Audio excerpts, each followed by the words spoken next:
Sadhguru, shall we go into the Dhyana Lingam? Yeah? Thank you.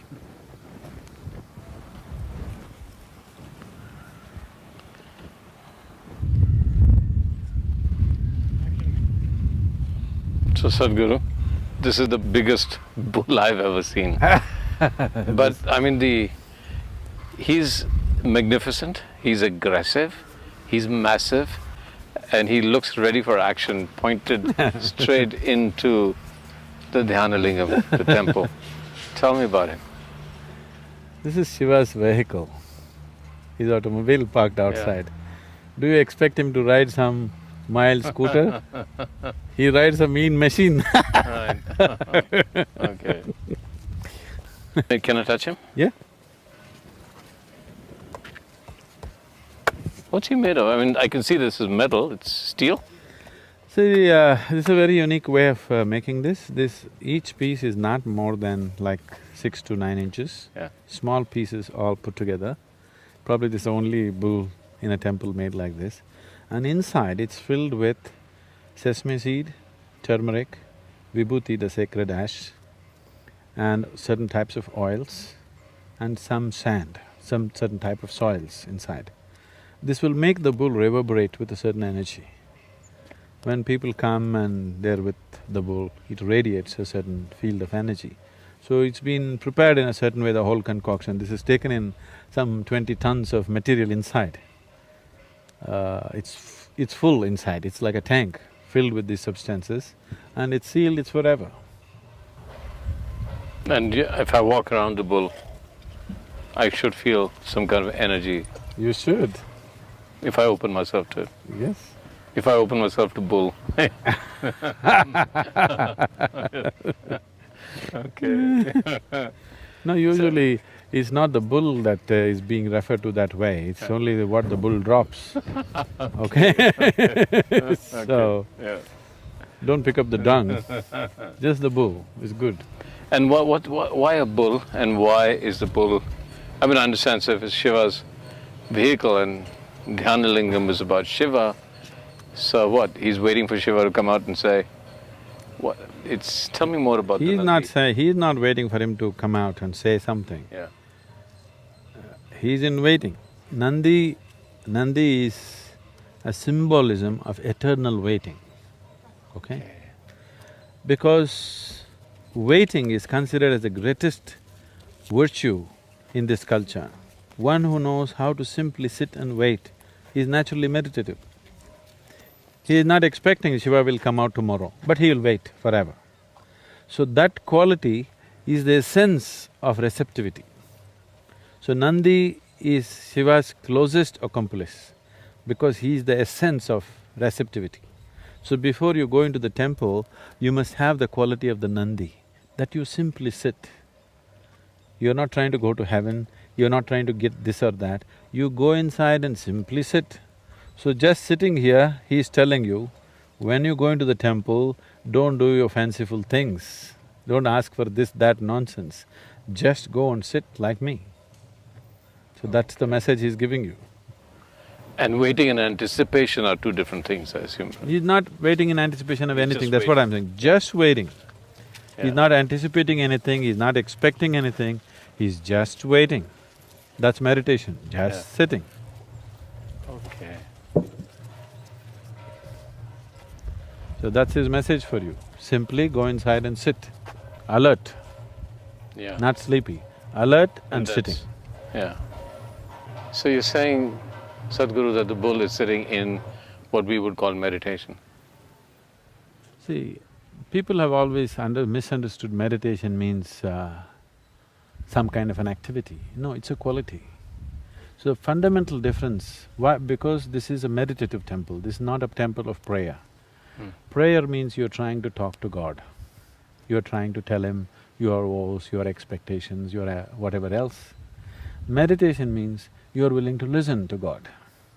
You're just willing to listen to the existence, to the ultimate nature of creation. You have nothing to say, you simply listen. That is the quality of Nandi, he just sits.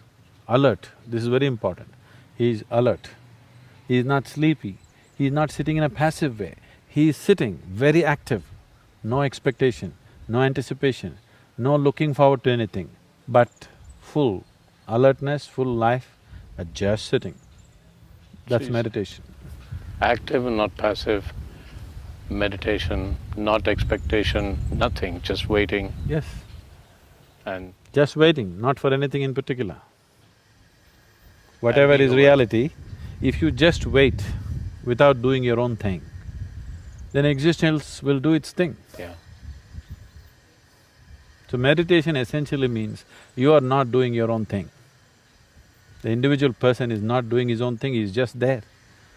So once you're simply there, the larger dimension of the existence, which is always in action, you become aware of it. And part of it. And of course, you're anyway a part of it, you become Yeah. aware that you're a part of it. Okay. Even now you're a part of it. But becoming aware that I'm a part of it is meditativeness. So Nandi is the symbolism of that, he just sits. Sitting here reminding everybody, you must sit like me. So does Nandi have a female form or is male and female both? No. He's one of the Ganas, so he doesn't belong to male-female category. He's beyond that. Yes. So can we go inside the Dhyana Lingam? Yeah.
So Sadhguru, when we went to the Dhyana Lingam, here's what I've noticed, both at the course that I did with you, there was, and the Dhyana Lingam, the more people see you, even from a distance, there's a sudden outpouring of love, complete outpouring of love.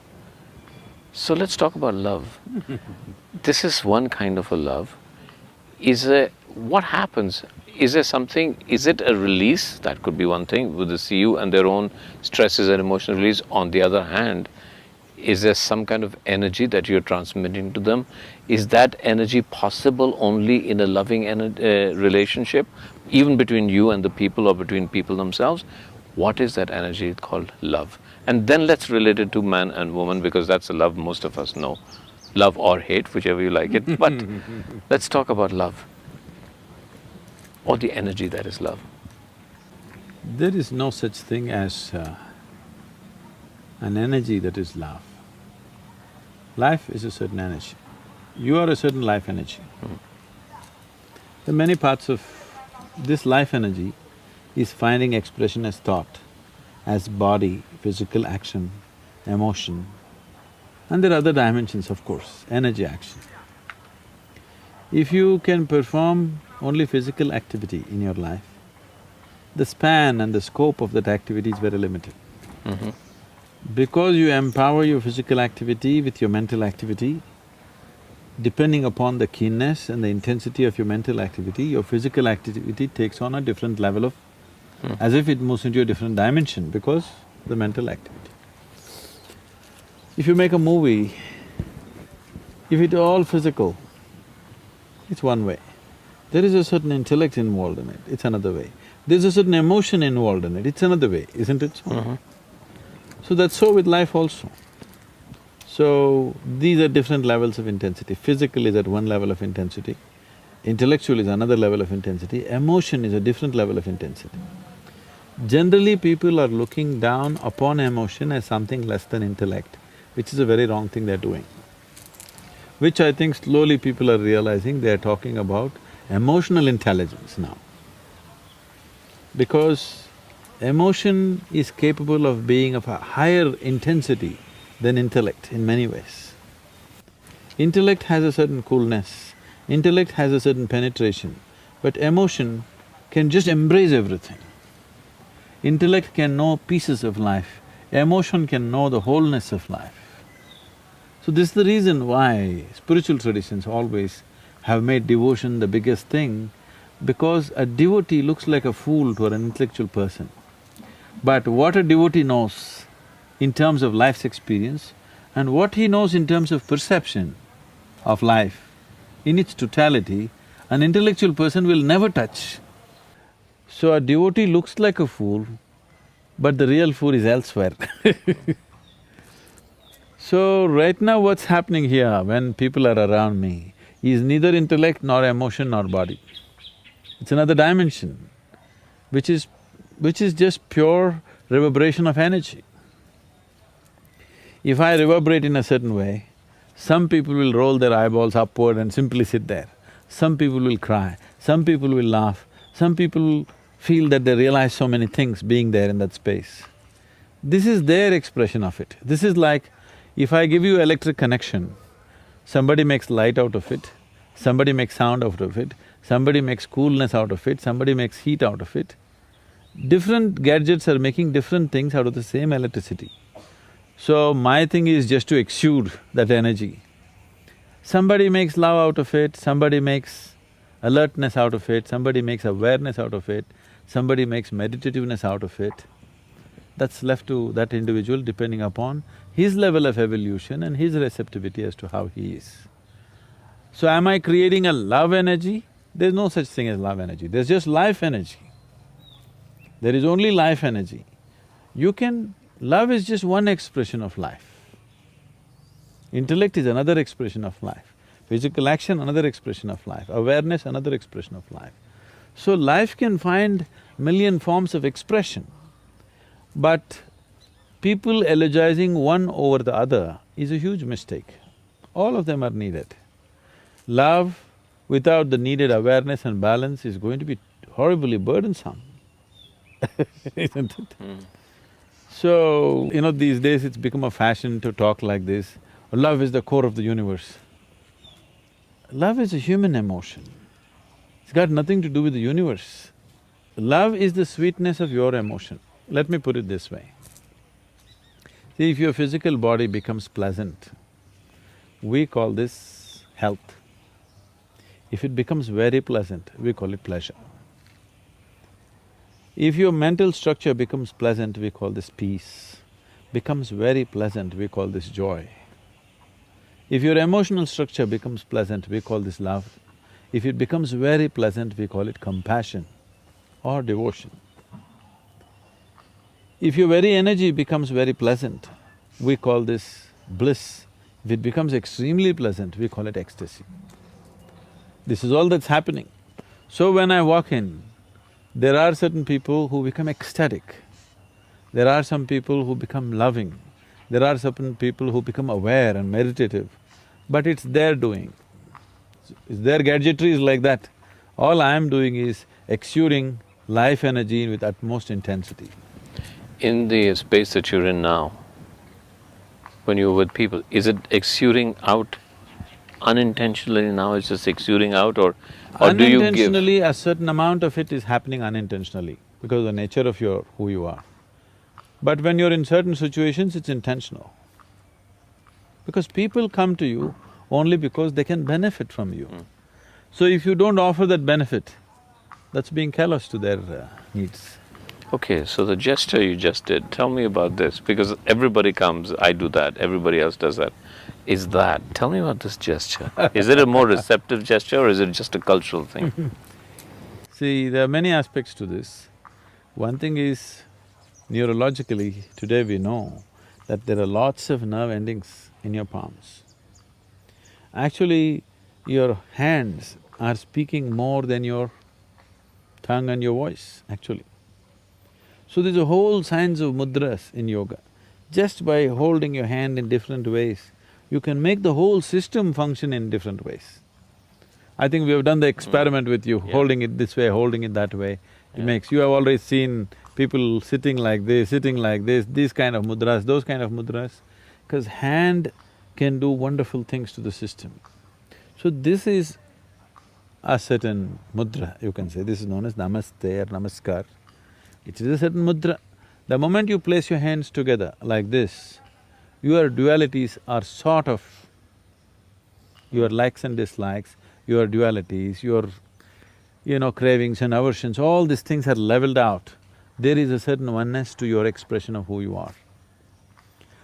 When you do this, the energies are in a certain level of… it doesn't function diversely, it functions as one. That's one aspect. And the reason why you're doing this is, when you see a person, this is the greeting in India, is… see, if I look at your body, I may like you, I may dislike you.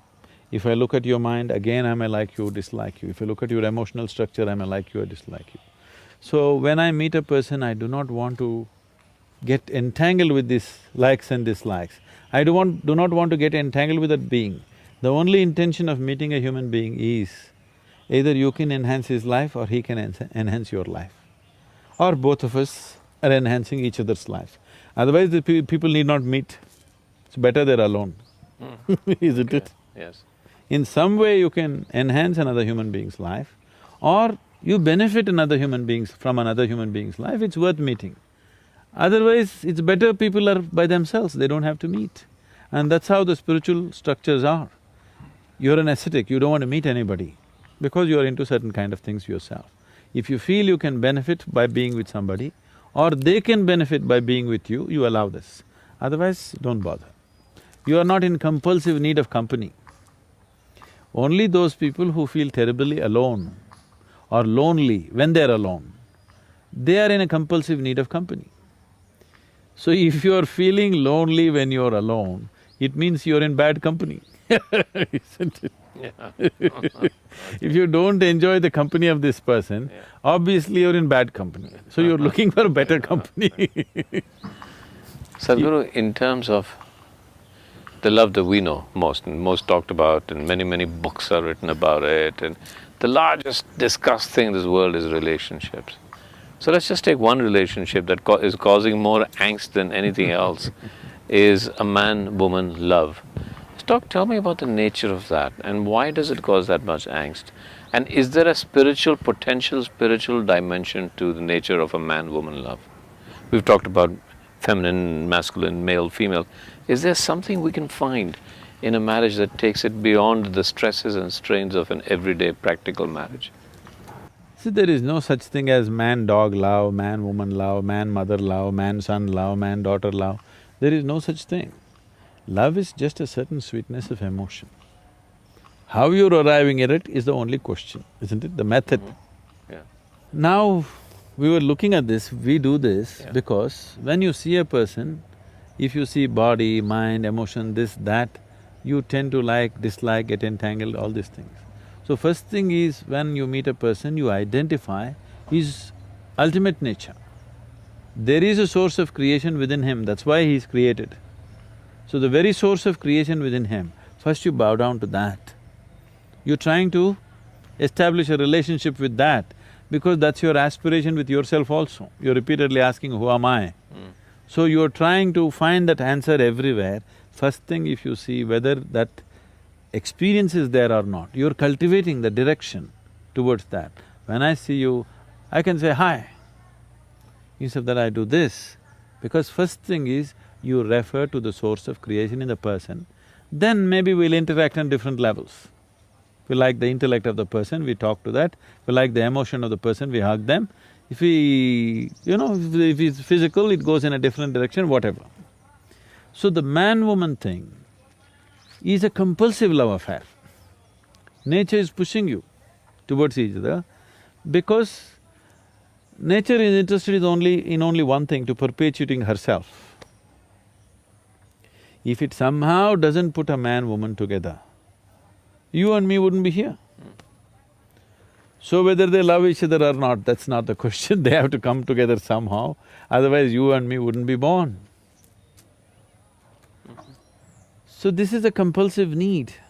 This need is throwing people together to experience some sense of oneness. This is one love affair chemically supported by nature. Okay. All the other love affairs are not chemically supported by nature, it is just yours. But this is one love affair which is chemically supported by nature. For most of these love affairs, unfortunately, once the chemistry runs out, they wonder why the hell are they together. So before the chemistry runs out, you are supposed to establish a different level of conscious love affair, which is beyond the chemistry. If that doesn't happen, it turns ugly. So what is that love affair? That is a conscious love affair. Let's talk about that. And let's take it further. Is there a potential spiritual dimension to it?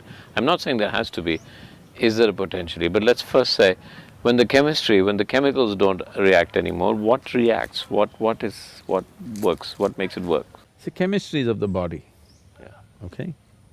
The bodily chemistry plays up certain things according to its needs. The moment the need is satisfied, you wonder why the hell are you here, Yeah. okay? So that is a very different kind of thing. That is nature's trick. You are… like you are 10, 11 years of age, the world was everything fine with it. Suddenly, your intelligence got hijacked by your hormones, suddenly the whole world looks different, all of a sudden. So all that's happened is, your intelligence got hijacked by the hormones. The chemistry has hijacked you. Very, very few individuals have the necessary awareness to look beyond that at life. Everybody else get flooded by this process. By the time they recover, usually it's too late. Not necessarily. So is it something wrong or right? There's nothing wrong or right, it's just limited, that's all. Is being limited a crime? No. But the nature of the human being is such, he suffers limitations. He doesn't like it. So what you're referring to as love is basically the sweetness of your emotion. You sit here, you could feel love about somebody who is not even here. So it's got nothing to do with anybody. It is just the sweetness of your emotion. Now is your love affair, your ability to love, is it on self-start or is it on push-start? Do you have to push around to be loving or can you be just loving by yourself? That's a question. If you look at this carefully, naturally your innermost longing is to be free of every human being on the planet, to free of everything, so that you can be just the way you want to be. But right now, socially, we have attached ourselves to all these things because we think that's the only way it works. That is the way it has worked for a lot of people, because a lot of people are only have to be pushed, only then something happens to them. It is a rudimentary technology. If your car has to be pushed every day, today we consider it a rudimentary technology, isn't it? Maybe 50, 60 years ago, a push-start car was quite okay, as long as it starts it was okay, but not anymore. So, once a human being becomes more and more aware of his own nature, he understands to experience love, to experience blissfulness, to experience ecstasy, even to experience orgasmic ways of life, you don't need anybody actually.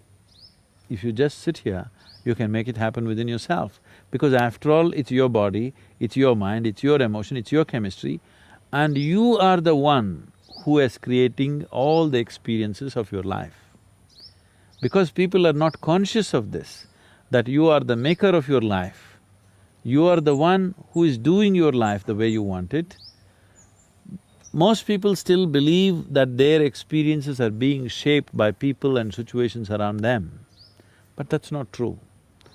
Human experiences are 100% self-created, 100%. So if it's self-created, right now if you sit here, would you choose to maintain sweetness of your mind, sweetness of your body, sweetness of your emotion, sweetness of your energy, or would you like something bitter? Yeah, I'd prefer sweetness. Sweetness. So you would naturally be loving. It doesn't take anybody. So a relationship, when you see a man and a woman, you're talking about a relationship. Because there are other aspects to it. There may be a social angle to it, there may be a physical angle to it, there may be a psychological angle to it, there may be an economic angle to it. The variety of other things to fulfill in a relationship. We form relationships with variety of people in our lives. You have business relationships, you have personal relationships, you have professional relationships. So, relationships we form basically to fulfill different types of needs or to fulfill somebody else's needs, whichever way it is. That is a relationship. But what you refer to as love is just the sweetness of your emotion. You can use another person to stimulate that within you, or you can be on self-start mechanism. But it's possible for two people together, if they've been together beyond the chemistry, the chemical or the hormones, to be starters for each other and continue that relationship. I mean, do you see value in that? Do you see value in people staying together for so long? In a marriage? Beyond duty, beyond say, okay, we have children, we have to do it together, or society expects us to. There is a certain beauty for two human beings to weave their lives as one. There is a certain sense of… See, if you have to really be with somebody, you have to give up a part of yourself in some way. So the English expression falling in love is very significant. You can only fall into it. You can't stand in it, you can't climb in it, you have to fall into it. Falling means some part of you has to go to accommodate another, which is a good thing for a human being to do, that he doesn't think too much of himself. One who thinks too much of himself cannot be in a love affair. Somewhere you have to surrender a part of yourself to be in a love affair. In that sense, it's a very beautiful thing. But in this weaving, as you called it, is it possible for you to be with another person that becomes, and I'm just guessing here, that becomes the conduit towards your own self-realization? Is that a possibility? Could that be a basis of relationship? It is definitely a possibility, but it's a risky possibility. Okay, I understand that, right. You may just get entangled and lost in so many complexities of a relationship rather than finding the ultimate nature. I'm not saying it's not possible, it's very much possible. So that is why in India, when we got people married,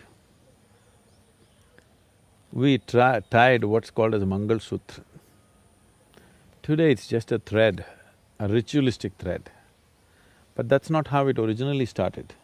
There is a way of taking a strand of energy from you and your partner and tying it up in a certain way, so that beyond your logic, beyond your understanding, beyond your psychological, emotional and physical needs, somewhere deep inside two beings are tied together, two lives are tied together. So, a lot of people cannot understand how these two people are together, because nothing seems to be common in them, but still they're like one, because on another level they're tied up. This can happen because of the physical proximity and the intimacy of the whole relationship, but even before you start it, we have a whole technology as to how to tie up two lives together. So we always said that this is a lifelong thing, you cannot break it. If you break it, you have to tear two lives apart. Because it was not just an arrangement, it was a kind of a union. If you listen to all the mantras chanted in the weddings, they're always talking about this, how these two beings are being welded together, okay? So anyway, you come from Bollywood, and there was a time 30 years ago, 25 years ago, every song was talking Janam, Janam, Janam. Now they're talking expiry date. Okay. So the whole context of relationships have changed, which I feel is sad because the profoundness of being with another being has been lost in this.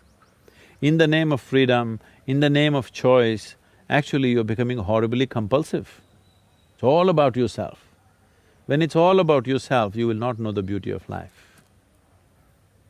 So these marriages which were done in a certain way was never about you, it was always about the other person. Both the people, if they think like this, it's about the other person, it's a beautiful place to be.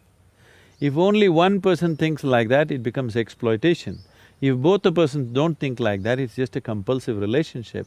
Me trying to extract something from you, you trying to extract something from me. It's a conflict situation all the time. When we are through with our hormones, nature has very little use for us. Nature likes to reproduce itself, it likes all its components.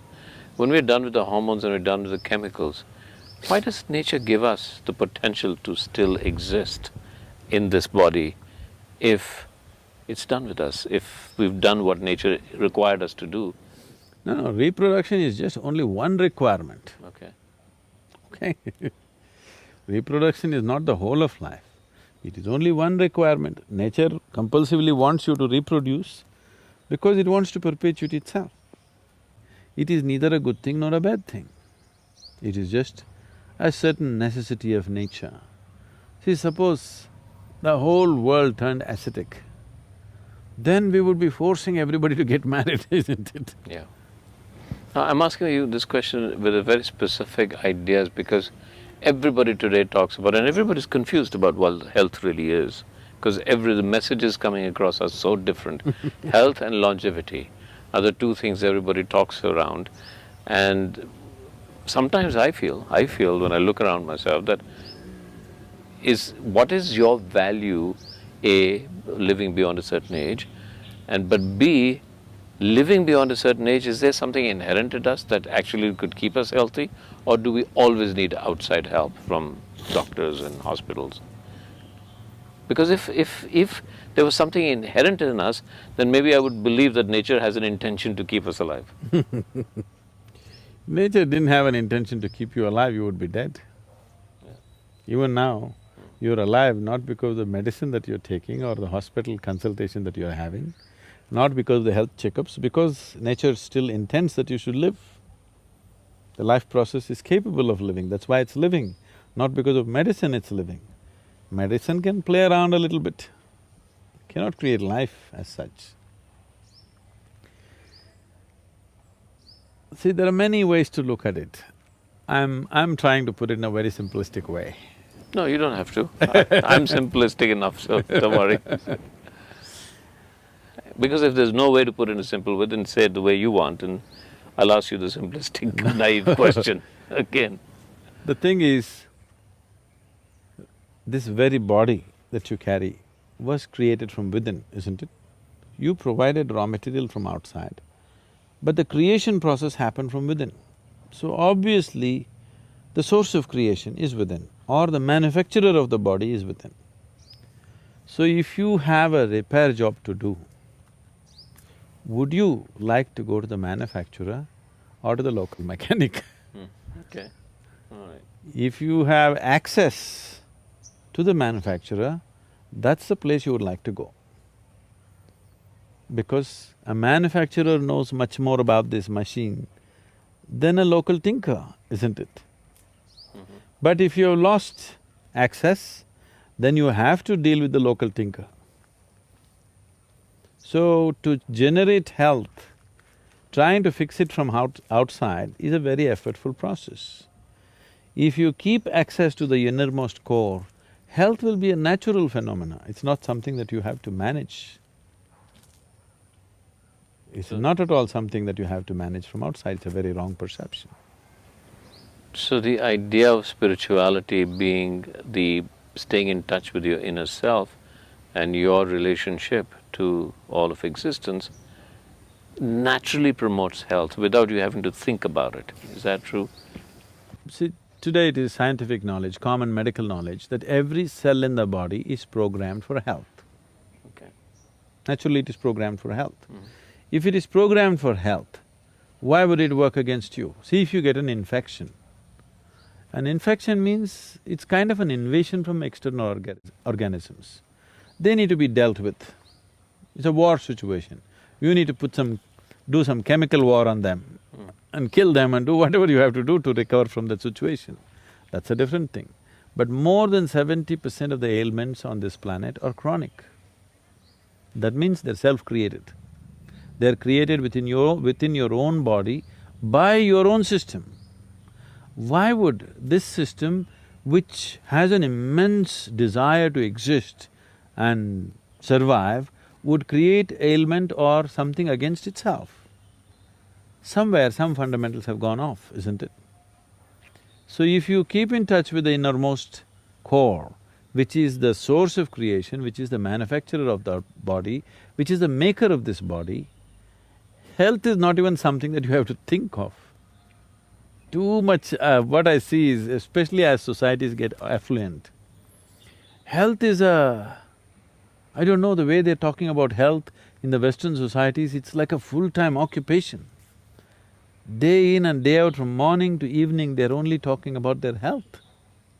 This is the major conversation everywhere, isn't it? And young, 25-year-olds, 26-year-olds Yes. talking about, in a competitive way, I'm healthier than everybody else. Health is not something that you need to discuss or talk or aspire for.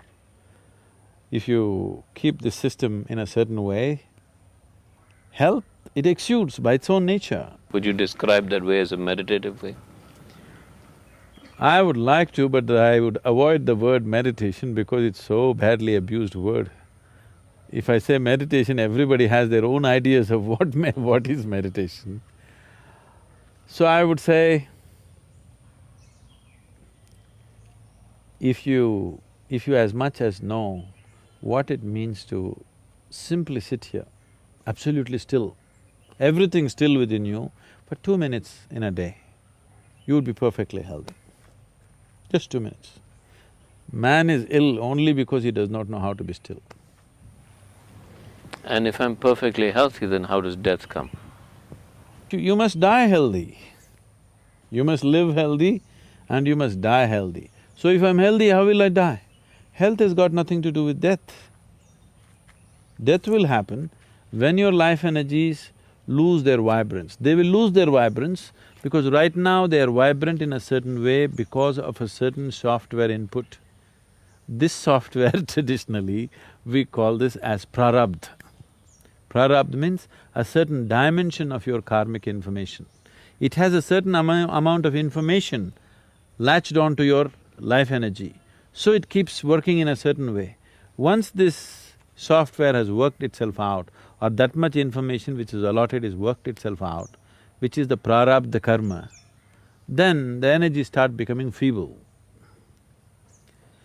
If the energies become feeble below a certain level, they cannot hold on to the body, they have to leave the body. Or if it becomes intense beyond a certain body, it cannot hold on to the body. So only in a certain frequency of intensity, your life energies can hold on to the physical body, otherwise they cannot stick to the body. Or the body is incapable of holding that intensity. Let's put it the other way around. Yeah. It is just that an energy which is beyond a certain intensity refuses to be bound by a body. An energy which is below a certain level of intensity is incapable of being housed in a body. So if it becomes feeble, it leaves, that's called old age. But most people don't die of old age, they die because they broke the body in some way. That's dying of ill health. You might have broken the body by crashing your car or breaking up your heart I'll probably go because of that, yeah. either a broken heart or a rotten liver, Yeah. we don't know what but in some way you made the physical body inhospitable for life. So life leaves. See, you're making a big distinction between the body and life, as life is something else, and that's something that everybody struggles with. No, So no, let's… you tell me, did you accumulate this body? Yes, I did. By So, eating. I'll ask you again the same question. Whatever you accumulate can be yours, cannot be you, isn't it? Correct. So I'm definitely making a distinction between what is you And what is your body? Because it's an accumulation. I'm not disputing whether it's yours or not. For now, we will not dispute it. A day will come when that'll also come to dispute, Yeah. isn't it? So now that you mention it, let me ask you another question, because I travel a lot in the West and I have no answer, and I find it a silly question, so I'm going to ask you a silly question. What happens to that energy once the body is gone? Is there individuality after the end of the body? Do I exist as I? Do I have a soul? Is there reincarnation? Or is it just my ego that is saying, actually, even when I let my body go, there is an I that still exists?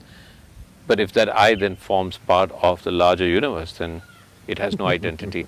It's a question, and I can't answer it to people, so would you answer it for me so I can tell people that I'm quite wise now? I know what you'll do with this.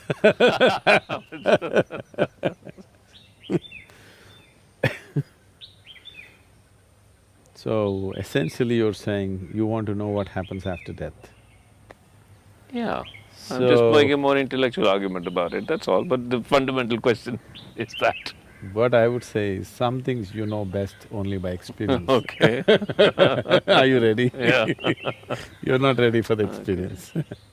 So you just want to know for entertainment.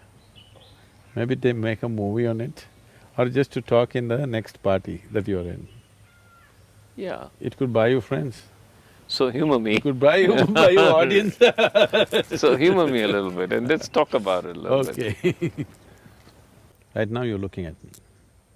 If you close your eyes, you cannot see me. But you are still there, isn't it?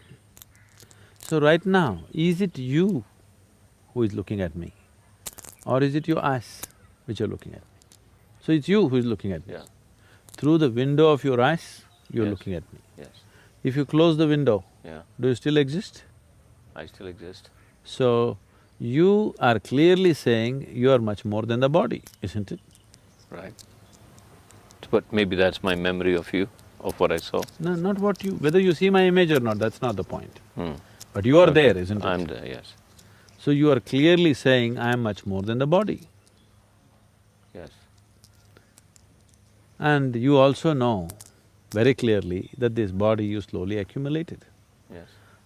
Or in other words, what you call as my body is just a bit of loan that you have taken from Mother Earth, just a piece of the planet. She's pretty generous. No, it's very generous. Yeah. She's pretty generous with the loan. But when the time comes, she wants to collect it atom by atom. So what is being perceived as death right now is people who don't want to repay the loan, these are all people who don't want to repay the loan. All right. Most Okay. Like the most people transactional analysis of that. Most people who have taken loan, unless there is a law to compel them, they wouldn't want to pay back the loan. Right. It's a general social tendency in the world. Okay. So, you've taken a loan from the planet, you don't want to pay back. When the time to pay back comes, they're all terrorized. After all, you're just paying back a loan. But why the terror is happening is simply because you took a loan and after some time you thought, I am the loan. Right. Quite a ridiculous situation actually. I can see that. Okay. See, now I hold this pebble in my hand. Yeah. Initially I say, this is my pebble, I'm not willing to give it to you. After some time, I start thinking, this is me. Now when the time comes that anyway this pebble is going to be taken from me, I am being terrorized because I am being taken away. You are not being taken away. Only the food that you gathered, the piece of planet that you gathered in the form of this body, the planet is asking it back.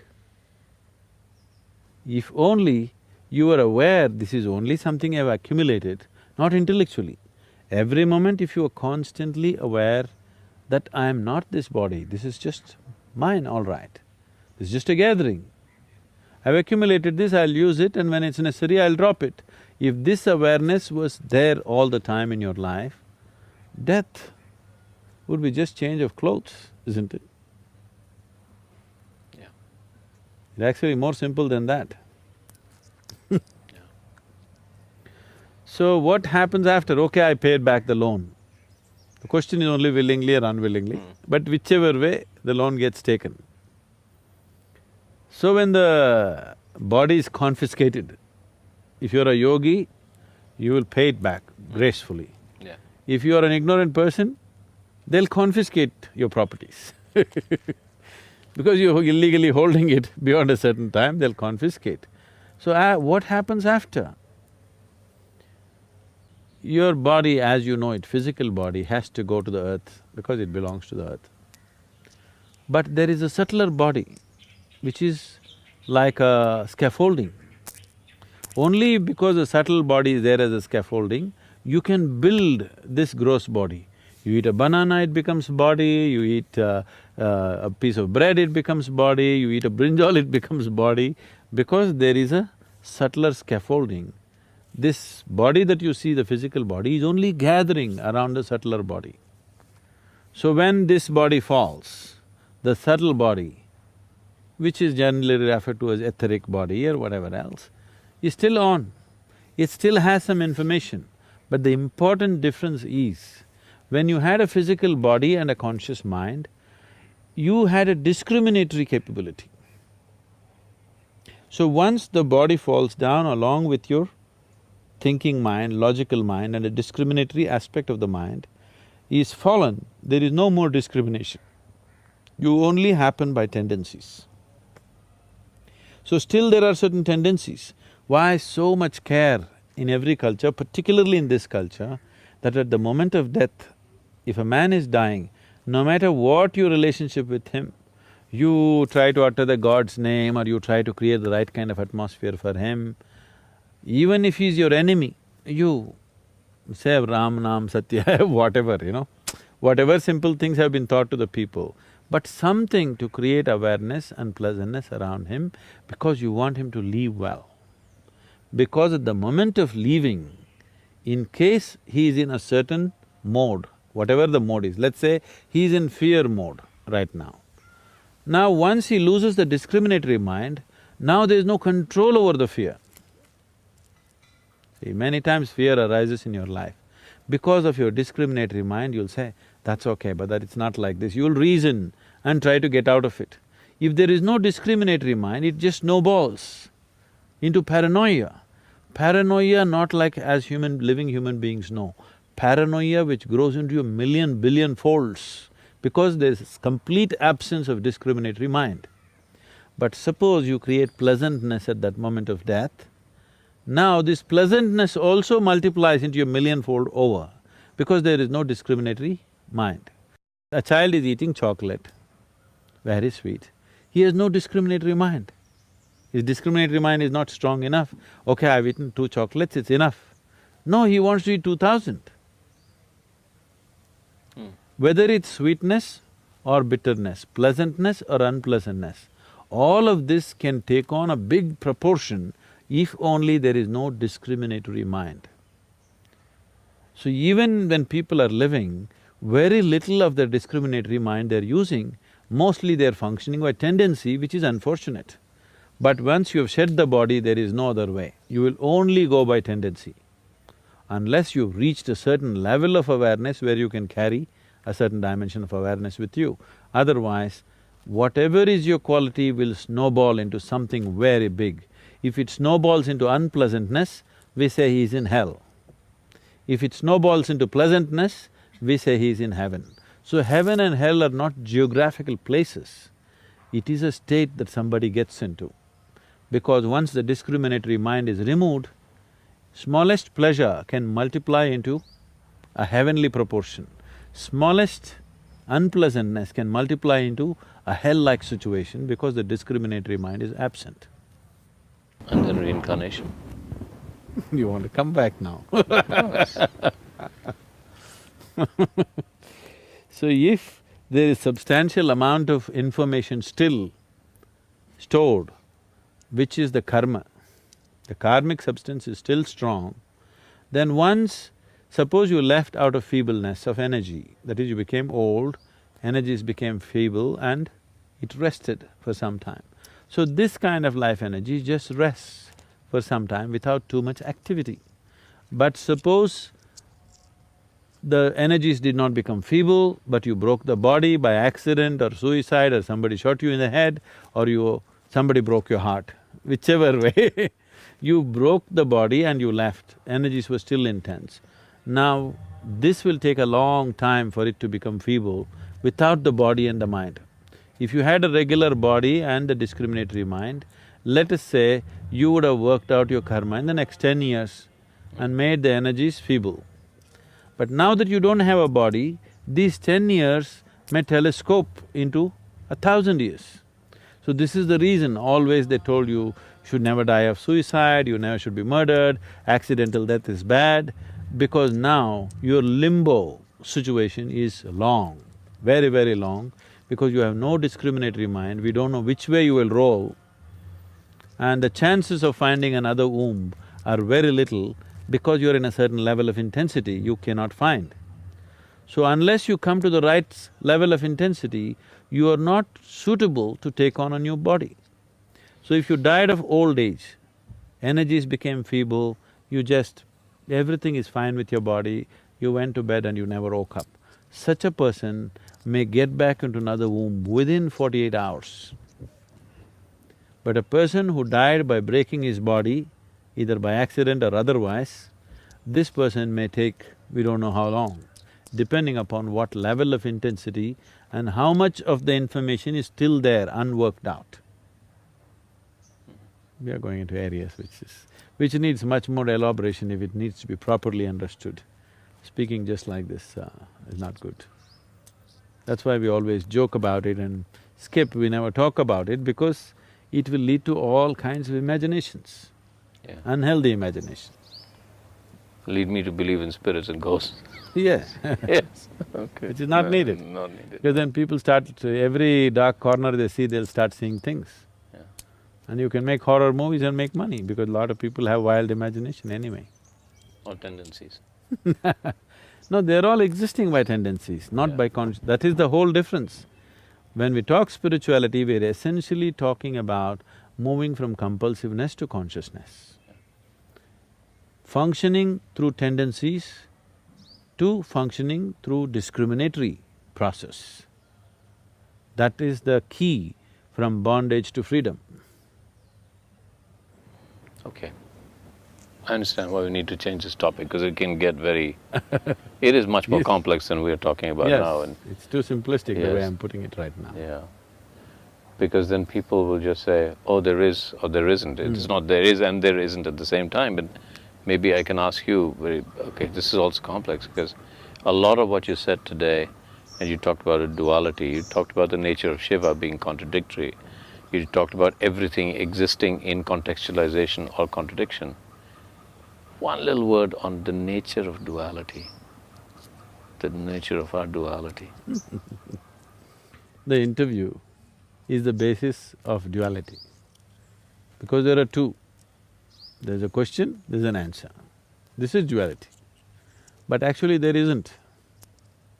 Only if you look at it on the surface, this is true.